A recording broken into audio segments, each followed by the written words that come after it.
Norit stebuklo namuose? Įsigykit lėliukės, jos būna labai skirtingos, kaip ir drugeliai. Pasikabinkit kažkur tai šiltoj, saugioj vieteliai. Mes dažniausiai duodam būtent pakabintus ant pagaliukų. Lėliukės būtinai turi kabėti, nes išsiritę drugeliai turėtų ištiesinti sparnus, kad būtų kur jiems tos sparnus ištiesinti. Ir iš tokių stebuklingų lėliukių po kurio laiko išsirita drugeliai. Labai skirtingi, žinoma, iš vienodų lėliukų išsirita vienodi drugeliai.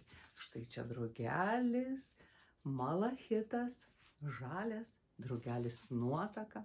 Jo lėliukė labai graži, spalvota, auksinė, drugelis mėnulis. O štai čia ypatingieji mūsų gražuoliai.